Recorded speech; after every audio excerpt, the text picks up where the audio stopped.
بسم اللہ الرحمن الرحیم نحمدہ و نصلی علی رسولہ الکریم۔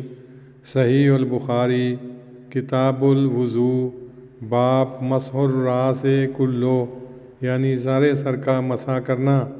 حدیث نمبر 185۔ عمر نے اپنے باپ سے روایت کی کہ ایک شخص نے حضرت عبداللہ بن زید سے، جو عمر بن یحییٰ کے دادا تھے، کہا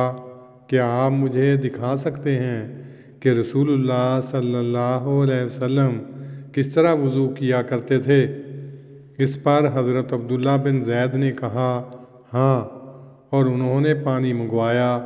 اور اپنے ہاتھ 2 دفعہ دھوئے، پھر کلی کی اور 3 دفعہ ناک صاف کیا،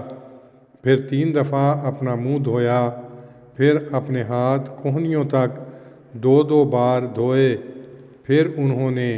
ہاتھوں سے اپنے سر کا مسح کیا، اس طرح کہ ان کو آگے سے لے گئے اور پیچھے سے لے آئے، اپنے سر کے اگلے حصے سے شروع کر کے ان کو اپنی گدی تک لے گئے، پھر ان کو اسی جگہ واپس لائے جہاں سے انہوں نے شروع کیا تھا، پھر انہوں نے اپنے دونوں پاؤں دھوئے۔ اس حدیث کی تشریح میں لکھا ہے، سر پر مسح کرنے کے متعلق بھی اختلاف ہوا ہے، آیا سارے سر پر کیا جائے یا ایک حصے پر؟ امام بخاری رحمہ اللہ اس مسئلہ میں امام مالک رحمہ اللہ کے ساتھ متفق ہیں، جو وَامْسَحُوا بِرُءُوسِکُم میں با کو زائد قرار دیتے ہیں، برخلاف امام ابو حنیفہ اور امام شافعی وغیرہ کے،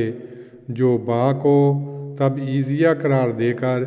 ایک حصہ مراد لیتے ہیں۔ با دونوں مفہوم ادا کرتی ہے، مگر چونکہ سنت نبویہ نے عملاً مسح کر کے ایک مفہوم کی تخصیص کر دی ہے، اس لیے دوسرا مفہوم نہیں لیا جائے گا۔ اللہم صلی علی محمد وعلی آل محمد کما صلیت علی ابراہیم وعلی آل ابراہیم انک حمید مجید۔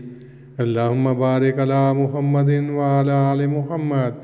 کما بارکت علی ابراہیم وعلی آل ابراہیم انک حمید مجید۔